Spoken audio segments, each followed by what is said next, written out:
And we are live, so that's great. We'll hang on for a little bit till we can see some more people join us. And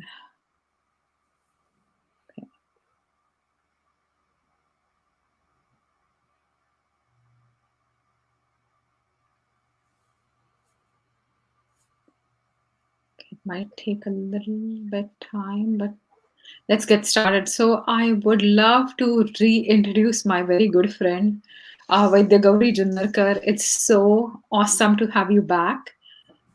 Congrats on your new book. I'm super excited about the book. So we're going to discuss that at the end. But let me welcome Vaidya Gauri Junnakar. She's the founder and director of Ayur Nutrition, which is an integrative and holistic wellness practice based in Dallas, Fort Worth, Texas.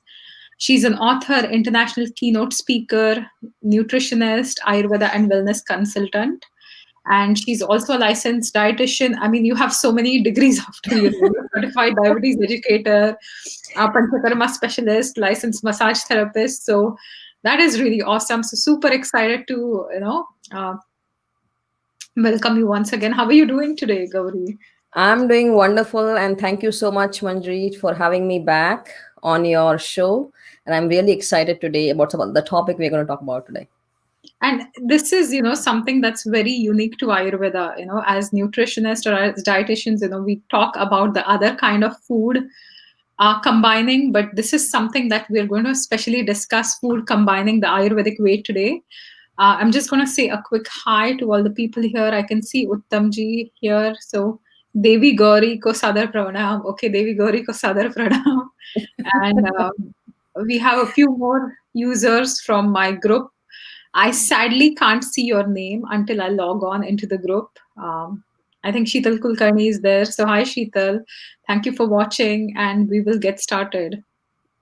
Any comments before starting, Gauri? I mean, just a wonderful day, wonderful time, and a wonderful topic. So I'm just all excited to go into the topic and discuss more about some of the key aspects of the food combining. So, why is it essential to combine your foods a specific way? A lot of the times we see Mm. in the Western diet, like the Ayurvedic diet is very different, even than the Indian diet, right? Like mango lassi, which is like one of the favorite Indian beverages, is not even Ayurvedic. And lassi is the first thing everybody wants to try when they become Ayurvedic people, which is kind of contrary to common belief. I can see these Ayurvedic lassis everywhere, and they're not really. Mango lassi is not really Ayurvedic, so um, Yeah. if you can tell us, why do we need to combine? Like, what are the Mm. prerequisites? Like, why do we require this food combining? So the basic concept, everything boils down, Manjari, to the concept of Agni, Hmm. the digestive power, right? So what Ayurveda says is we are what we digest. Hmm. So Ayurveda has a lot of preference and lot of importance that we need to preserve our Agni literally, and that means depending upon our digestion, our Agni we want to have different foods. Now for that, Ayurveda has talked about the first important thing is when it comes to our daily diet, making sure that we create a balance with the food with all the different six states. Hmm. Okay, and that is also to make sure that these foods are in alignment with our prakriti, our dosha. Okay, Hmm. the second important thing Ayurveda also talks about seasonal foods because different doshas actually will change in different seasons. That means different doshas will get out of balance in different seasons. So again, Agni gets affected accordingly, and that's why it's very important to eat according to our Agni. And the concept of that food combining comes from there is to make sure that different foods that we are combining to make sure that it doesn't diminish our Agni, we don't create any intolerances to different foods and things because of the concept of also the ama that the Hmm. body can produce. It's like a sticky substance. It's the undigested metabolites, toxins and things that the body produces. An accumulation of this long term can actually increase what do you say the long term complications and things. And that's why it's very important that we combine different things, different foods according to the properties. Hmm.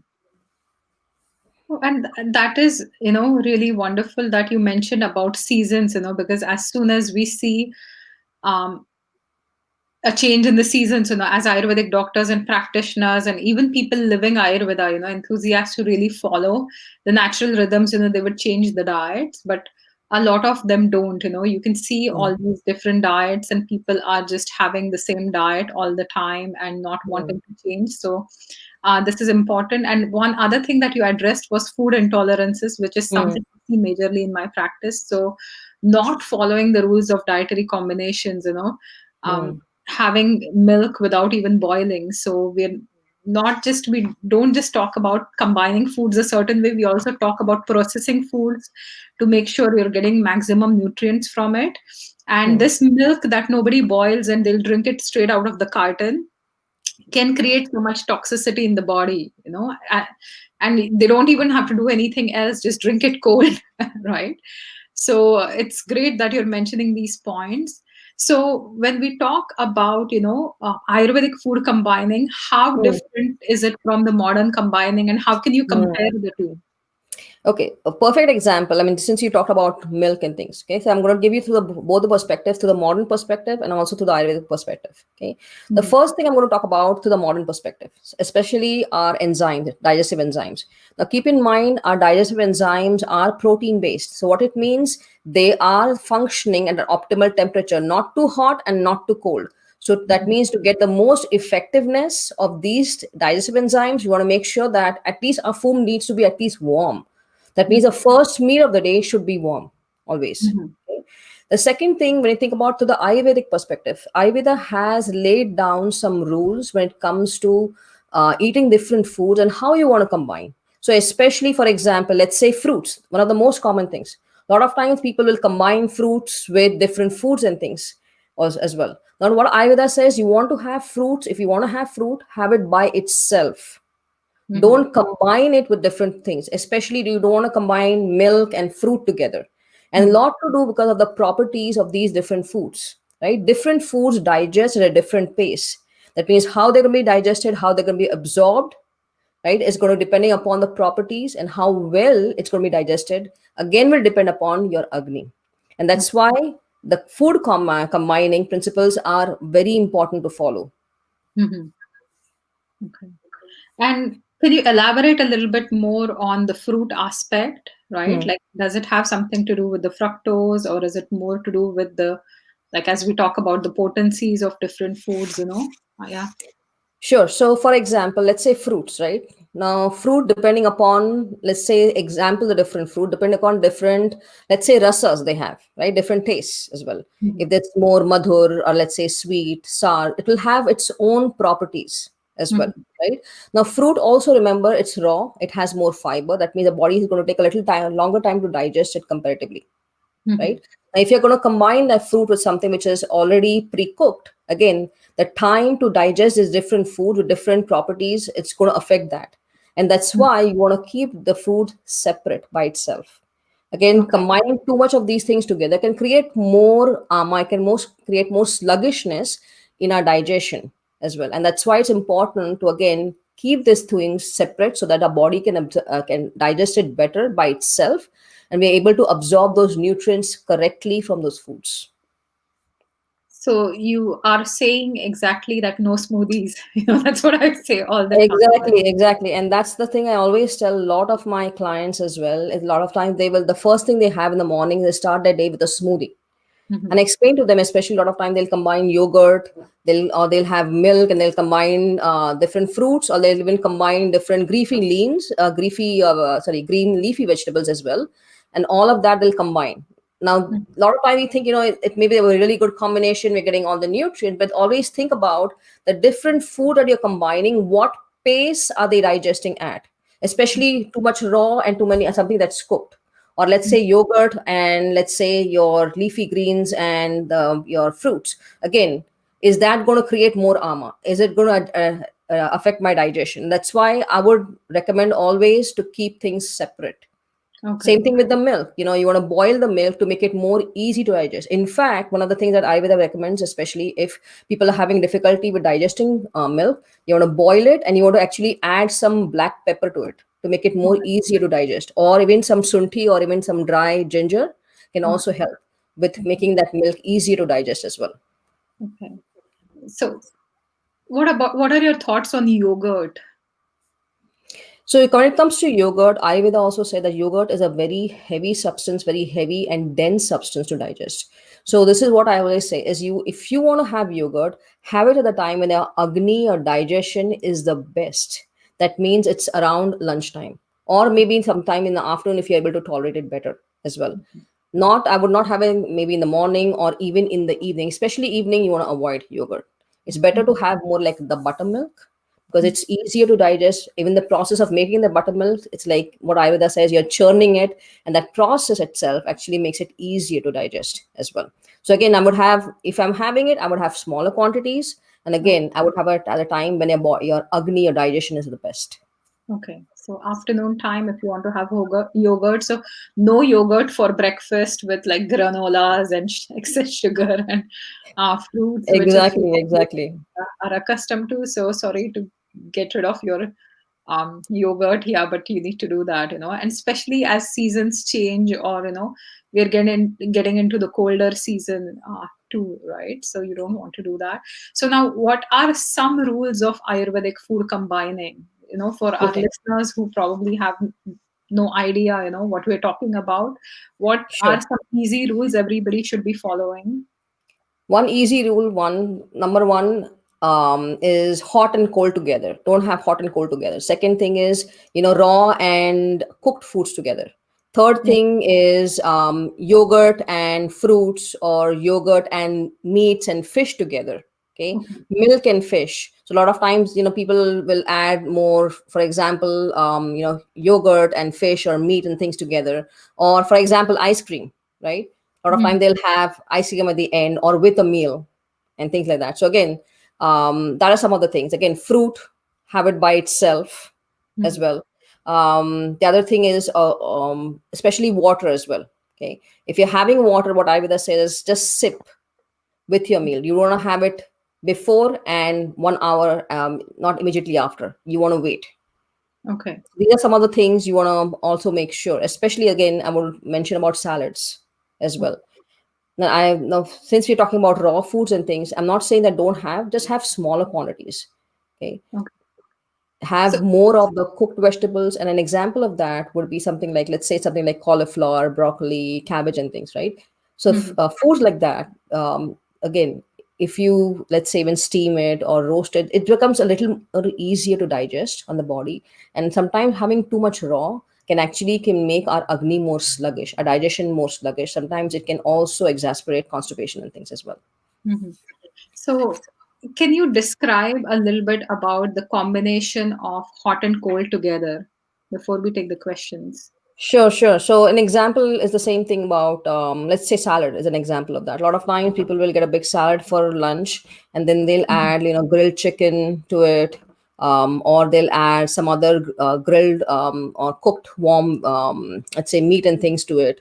And a lot of time we'll think that, okay, this sounds great. We are having our vegetables, we are having our lean protein and things, but keep in mind, get something that is warm or cooked, something like a meat, and you're having something like a raw. That's your, let's say, a salads or greens combined with that. Again, depending upon your digestion, your digestive power, your agni, depending upon the properties of both these foods. Again, a lot of times combining both of these together can create sometimes intolerances, more armor, and more sluggishness of a digestion. So again, I would separate these things. Okay. So eat it at different times. And I'm going to take a few questions. So Diola is saying that, you mentioned black pepper and ginger. How about adding turmeric or cardamom powder to milk while heating it up? So turmeric, you can definitely do that. You can add a little turmeric as well. Cardamom, yes, you can add cardamom, also adds flavor. Especially cardamom helps a lot with especially sleep and things as well. So at night, especially if somebody has issues with sleep, adding little turmeric and little cardamom actually will help with the sleep as well. Mhm. And we have another question from Aisha. She said salad is raw. And do you suggest having salad with meals or not? If you're having salads, have really small quantities. Okay, it's Okay. like, you we do get some enzymes and things coming in from the raw foods. We definitely want to have that. I would really have a small quantity, not more than half a cup, frankly, with our meals. Okay. but I Okay. wouldn't have the whole meal as a salad by itself. Okay. And Vimarsha is asking even sprouts, right? So what are your thoughts on sprouts? I mean, personally, the same thing with sprouts as well. Again, it's easier to digest even if you just steam them compared to Mhm. having them raw. Okay. So even, if you are someone who really likes, green leafy vegetables, with the exception of lettuce, you can pretty much cook everything else. I tried Correct. cooking lettuce when I was new in Canada. It iceberg lettuce almost looks like cabbage. So I thought it was Canadian cabbage, and I put some chana dal and made like a vegetable out of it. And it had so much water, and it was disgusting, to be honest. So it was like a really bad experiment. So don't cook your, lettuce. Everything else you can definitely, cook. Yeah. What about marinating raw meat with yogurt? See, that's the other thing as well. I mean, because you're cooking it, it may reduce some of the the effects of it. But even if you're using yogurt for marinating, I would just use very small quantities and make sure that when you're cooking that it's cooked really well, so that Mm, all the effects are completely gone. yeah. So, I'm just gonna quickly look at who's asking that question. Yeah, so Diola is asking the question. See, the one thing that I do when marinating meat is, you can marinate it with ginger and garlic. You can add some turmeric. That's what most, Indian households do when we cook meat. We'll always marinate it with ginger garlic paste. You can add green chilies if you want. So any spices, black pepper, Hmm. turmeric is going to make it more tender and is going to help the digestibility. So that's another tip you can definitely try. And another thing, if you really want to be able to break it down, raw papaya, right? So Okay. not ripe, but raw papaya can also be used for marination or while cooking meat, because papaya has that papain enzyme which can help with the digestion. So these are some substitutes for yogurt, if you're trying to avoid Hmm. yogurt. And I know there are a lot of recipes even for fish. I know some of my friends, they'll make curry of fish with yogurt. Hmm. Hmm. I would never eat that. Yeah, that is something. Yeah, that's something Ayurveda says. You don't want to have, especially yogurt and fish together. It's the Yeah. same thing. It's the properties of these different foods. Yeah, so you don't want to have those together. You're better off having it separately, right? And um, yeah, so Uttamji is asking separation duration between the big salad and cooked food. So how much time should they um, let go by before they have a big salad and cooked meals? See, my suggestion again would be the same. If you're having salad with a meal, should be a small quantity, not more than half a cup. If you're separating it, let's say you're having a salad as a, let's say, a snack or something in between, I would have at least 2 to 3 hours in between.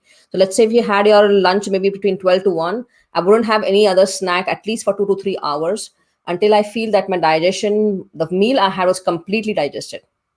Okay. That's good. So who is this? I think Deola. Yeah. So Deola is saying that she uses lots of Indian spices in daily cooking.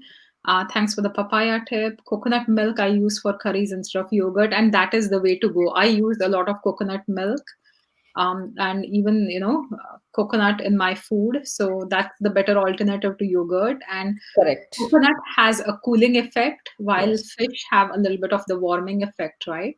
At the Yes. same time, yogurt can be warming as well. Some people think it's extremely cooling, but it Yeah. congests everything and it's warming, so the potency is going to be an issue. Suzanne is saying I put dried papaya seeds and black pepper grinder. They also help with digestion. I've never tried papaya seeds. Have you tried papaya seeds, Gauri? No, no, I haven't. Yeah, yeah. So that's a nice tip. Thank you, Suzanne. Okay, so what are some more things now? I'm really curious. What more things should we follow with the Ayurvedic food combining? So one of the things, when you think about how we eat our foods, right? Yeah. One of the things that Ayurveda really talks about is we want to eat our foods according to our, how the rasas are. So madhur, amla, lavan, katu, tikta, kashai, right? Okay. So Yeah. literally what Ayurveda says, if you want to eat something, you want to start our food something with something sweet. Now, sweet doesn't mean literally sweet. Sweet also means something which has more of the sweet taste. That means it has more nourishing, as well. Mhm. Okay, and the end of our foods, which should be with an astringent taste. That means, and I remember that growing up in India, we would chew the fennel seeds at the end, and there is a reason for that, because astringent taste foods actually will reduce the secretions. Okay. Okay, so that's also one way of to following, is making sure that we don't want to eat our dessert at the end of our meal. We don't want to resecrete, encourage our body to resecrete those enzymes and things. It's basically astringent taste will signify the end of the meal as well. Okay. So why do you want to stop the secretion of enzymes? So not enzymes necessary. For example, what it is that we want those enzymes to be more effective when we are digesting our foods and things. At the end, the more if we have more of the madhur taste or more of the, again, it's going to create more moisture, Yeah. more heaviness Yeah. as well. It can affect our digestion. It can create more sluggishness.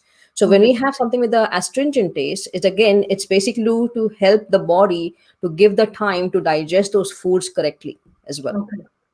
Okay. So that's a great tip. So fennel seeds to be chewed at the end of the meal, and that will also help you all with bloating if you're bloated. So anything else, I'm all ears today, so I'm just gonna listen. Okay, and let me actually, since we're talking about it, I actually want to show a page of my book, which has a wonderful, actually, a chapter itself on it actually has, I'm not sure if you're able to see this. It has Um, a whole, yeah. it has a whole page on the food combining, the lists and things as well. So again, great option to have, again, for those who are thinking of. Season. Sorry, I'm just gonna mute it. I just tried to enlarge it from the other computer to just like other window to see it. Okay, so you have an entire chapter devoted to food combining and how people should be following this, right? We'll be discussing more about your book. If you can just give a link, where people can purchase the book. If you Sure. can just add it to the comment section, it would be fantastic. Definitely, definitely. So, as I said, the book has a wonderful chapter specifically on all the different 6 days, on the different types of food groups. It has specifically that tables and things for the food combining, the rules for food combining and things as well. And a lot of times, we don't realize that, sometimes, for example, even let's say in winter, a lot of times I see people eating a lot of, let's say, salads and raw foods and things. And something we want to keep in mind, especially as we are going into winter, we want to have more of the warm foods and the reason is, as we go into winter, our body will try to again preserve that warmth, that agni.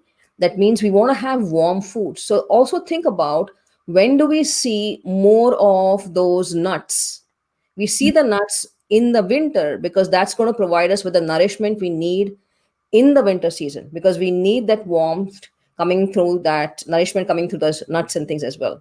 Okay, in Mhm. summer we are going to see more of the foods coming in which have more of the water element, because it's hot outside and my body needs to cool, and again nature prepares us naturally with some of those food which have more of the water element. So again, you want to also observe, as we go to the grocery store and things, which foods are more in abundance as Mhm. well.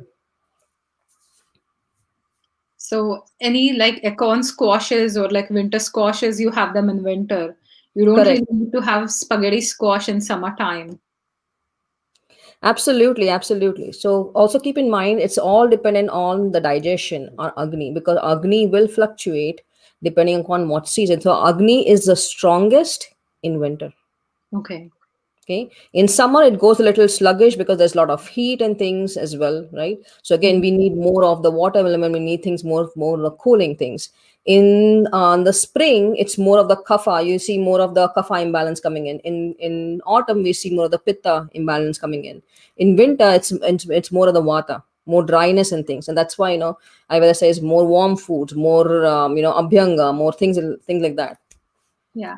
So that's another amazing point you mentioned, and I was going to do a little bit of write up about this, sometime, because we all talk about fall or autumn being like the Vata season, right? But we have to talk about late fall, like Correct. early fall right now, because we're just transitioning from heat it Hmm. is the like pitta season, and most Correct. people don't realize that, and suddenly they start, trying to have warmer foods and increase the spices, and that really throws their pitta.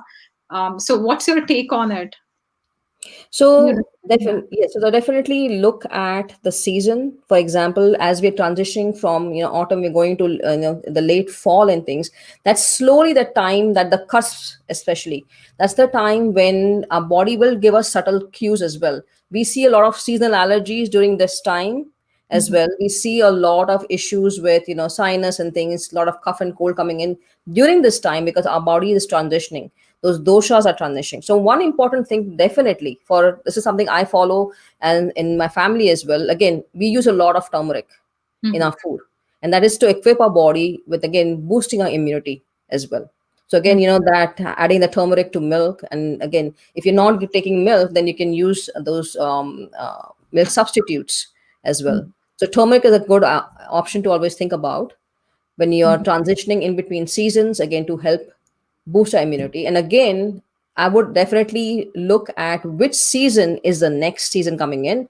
So what are the foods that Ayurveda recommends that we want to have in the next season, and slowly start thinking about those and slowly start transitioning into those foods, so your body also gets equipped to transitioning to those for those foods as well. Okay.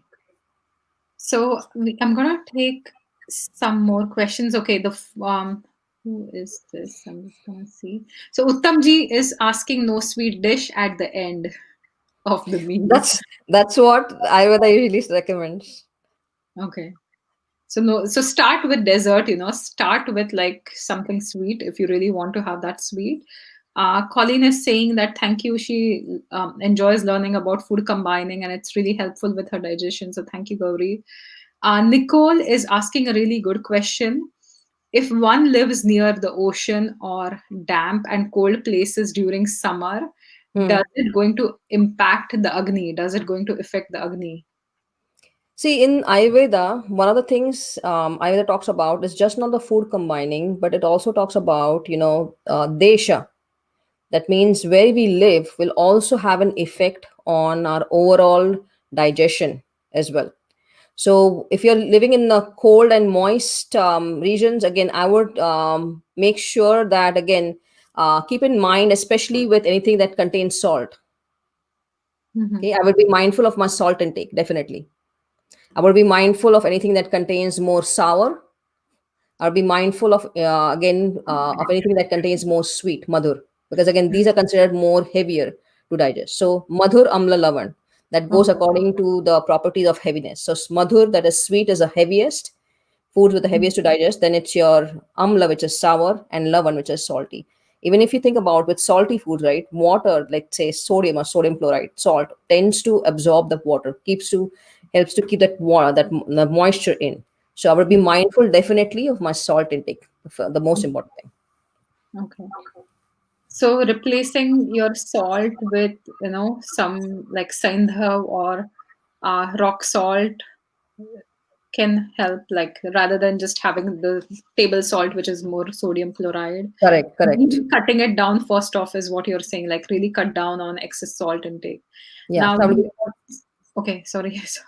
no, no, I'm sorry. So the second thing, yes, because it's going to be more moist and damp, again, it might affect the agni. So that means, again, make sure that we are including certain spices like ginger, Okay, garlic, warming spices, which actually will help with the digestion as okay. well.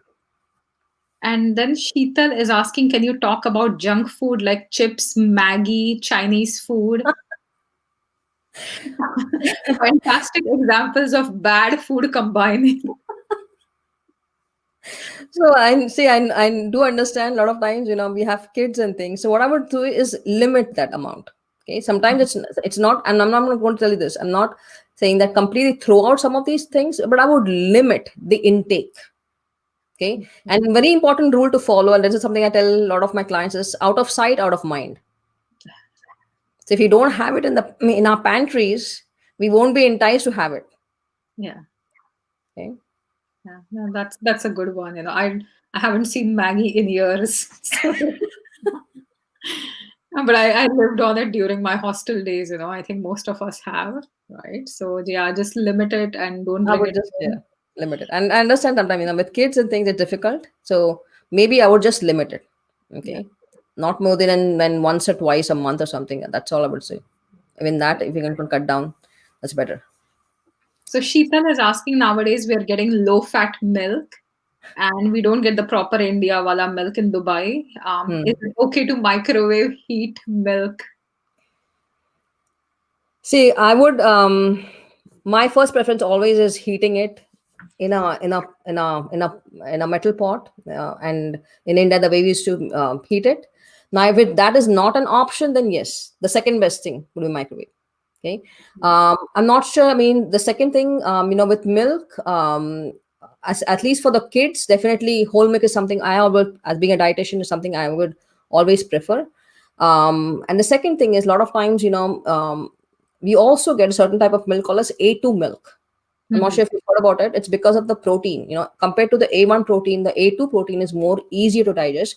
Even the same thing, the same rule I would follow. I would still heat it up before I would consume it. It's just to make it more easier to digest. Mhm.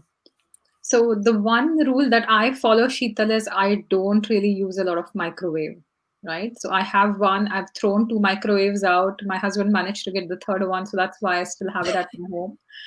Stove top is the way to go. Microwave, you can warm things. I would not Mm, boil or cook in the microwave if you want to mm, use it. So that's something that I follow. I never cook anything in the microwave. If he wants to heat up his food, that's fine. But don't cook in it, it's going to make your nutrients leach out, or the radiation. Like, I'm not a big fan of it. She's also asking for some tips for UAE people. So I don't know if you know specific tips for UAE people.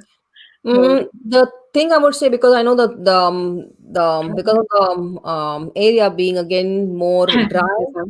lot of Mhm. heat, and again they're close to the sea, right? If there's, especially again, the same thing I would look at again, the season. So again, in winter, not sure how cold it gets, but it's the same thing. I would still do, whatever foods you have, make sure they're warm enough. If you're using nuts and things, I would limit it, because of there's generally a lot of heat around in the region. Especially, let's say if you're using almonds and things, I would soak it overnight and have it next day, and take out the skin and then have it. Okay. Again, drink plenty of plenty of fluids, especially to make sure that you're getting enough fluids, because that's the thing. And the third important thing is being mindful of your salt intake. Mhm. Okay, so those are great tips. And then we have another question. Wow, when Gauri is here, I get lots of questions, which is really good. So people absolutely, love interacting with you, and you're so knowledgeable. So I know everybody wants to take advantage. Deola is asking, what if Vata is high in a cold and damp climate?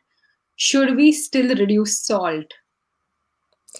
I would be mindful, but I would have more food which are warm. I would definitely add more warming spices as well. Third important thing, make sure you're adding ghee. Mhm. Okay, because ghee is something considered really important in Ayurveda. It's considered agneya, that means it helps with the digestion. Second important thing is considered medhya, that means helps with our brain and memory and things as well. Okay, Mhm. according to modern nutrition, two important aspects with ghee. One, it has butyric acid, it helps to replenish our GI. And Mhm. second important thing it has is something called as CLA, conjugated linolenic acid, which is considered anti-inflammatory. Mhm. Yeah, no, I love ghee. So yeah, Diola, you should have lots of ghee. That will help balance the vata.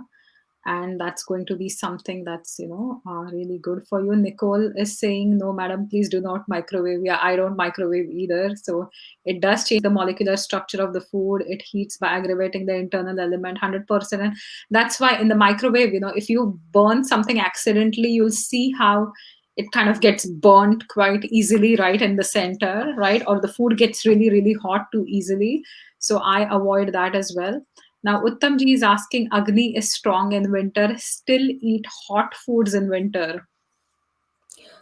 Yes. And that's basically to balance our vata. Yeah. Okay? So our food should be warm. Okay. And especially we want to add more warming spices to keep our Yeah. Agni again in balance. To make Yeah. sure that the Agni is digesting correctly, you want to have warm foods. Yeah. And also hot because your body needs that heat, right? It's cold outside, your body's struggling to generate that heat.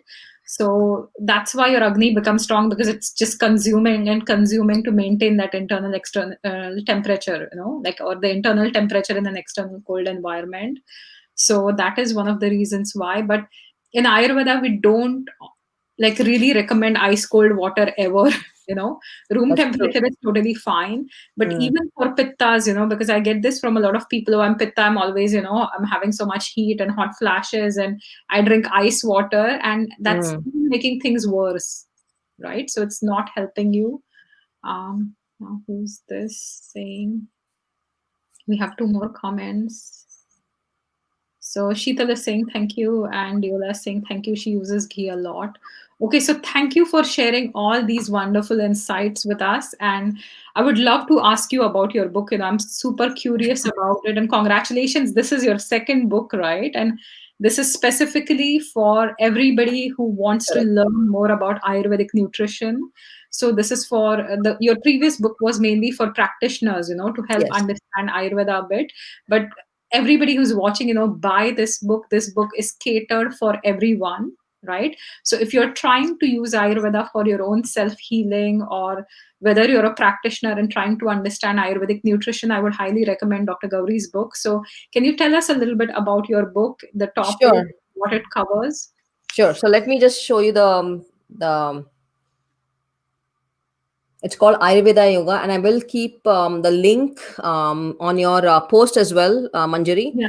So this book basically, this is co-authored by again my very good friend Pushpa Sandarajan and myself. And after releasing our first book, we wanted to talk about we wanted to bring in the book for the general public. And this book goes specifically on, again, the different doshas. We have explained the different dosha types. We have talked about the concepts of Ayurveda, Agni, the different food groups. We have actually given different recipes Yeah. as well. And there's one very important chapter in this book that I wanted to talk about. It's about Ayurveda and the relationships. Okay. We Wow. talk about different Ayurveda people with different personalities. How would a person with vata, a pitta, or a kapha react in different situations? You're going to the grocery store, you're going out for dinner. How would different personalities react? And this is a really nice thing for us to think about when you have our friends or family. Now we get a better understanding of why different people react differently, because again, doshas do have an effect on the way we are going to react Yeah. depending upon what their dosha type is. Yeah. No, that's perfect. So Nicole is saying she can't see the book. Can you hold it over your face so she can see the book? So congratulations, it's a path to healing, health and healing, Ayurveda and yoga, a path to health and healing. Uttamji is saying, Manjiri ji, can you please get some copies of it in Sarnia, one for me? So sure, yeah. Yeah, sure, we can do that, we can get some copies in here. And Um, this is available on Amazon itself as is well. it available on Amazon Canada as well? I'm not sure. I'll send you the link. Okay. I'm not sure about how it. Okay. Okay, but we'll make sure, if you share the links, like once the border opens, we can just go across the border and pick it up if unless they're still shipping this side, right? So that is okay. Now there is someone who's saying Alam K. Kapoor, lots of unsubstantiated myths being propagated like milk, salt, microwave use. The evidence points the other way. One should stick to only plant-based whole food and avoid all dairy, avoid all processed, all refined foods. So plant-based whole food is the way to go. I don't believe everybody on the planet needs to have one diet and avoid all dairy, right? You have to customize it according to your um, requirements, not just the body type or not just the dosha type, right? And if you want to learn more, that's exactly what's going to be in Dr. Gauri's book, right? So yeah. Yeah, so Ayurveda specifically talks about that you want to have different food according to our dosha type. And the thing about Ayurveda is that we want to make it personalized as well, because that's what Ayurveda believes. It's not that one diet fits all. Yeah. So we always want to balance our doshas. We want to have foods according that help to balance our doshas, We want to have that lifestyle that helps balance our doshas, and that is what Ayurveda is talking about. Yeah. And it is customized, right? So, like dairy right now, because of how inflammatory things are, because of the way they are processed or the factory farming.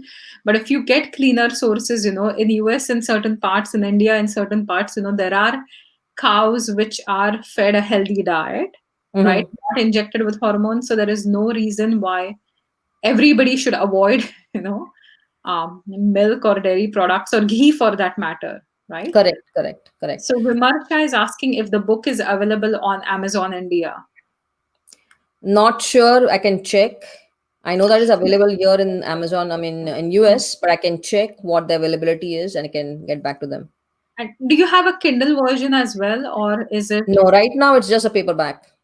okay? Right now it's just a paperback. Yeah, but I'm sure Vimarsha it'll be available soon, right? So Tamji is saying he's a low tech guy. Yeah, but I'll see if I can get the books for sure. Hello, Bharti Tai, nice to see you. So yeah, anything else? Last two things that Gauri would like to tell everyone to follow before we sign off. And So Deola is the saying most congrats to, she's looking forward to reading your book. thank you so much, and thank you so much, Manjari. So, two things I definitely will always recommend is make sure that again you're eating according to your agni, your digestion, and second thing is you're eating according to seasons. Mhm. Yeah, so always, keep in mind, always start paying attention to your digestion. That's kind of really the key to keep you like really strong and healthy. And seasons as well. Perfect. It's always a pleasure to have you here, Vaidya Gauri. And if you can just share the link, I'm sure everybody here would love to get a copy on their hands. And I, for sure, would love to, get a copy. I do have your old book as well here with me, so I'm pretty sure it's right at the back somewhere. Yeah. Perfect. Thank you so much for joining us, and I'm sure you'll be back soon. Congratulations once again to you and Pushpa on the new book. Thank you. Thank you so much, Manjari, for having me, and thank you for all everybody who asked these wonderful questions. And thank you for creating awareness about Ayurveda and how Ayurveda can help us with our self healing, how Ayurveda can help us, with our health and wellness. Yeah, you're most welcome. Thank you.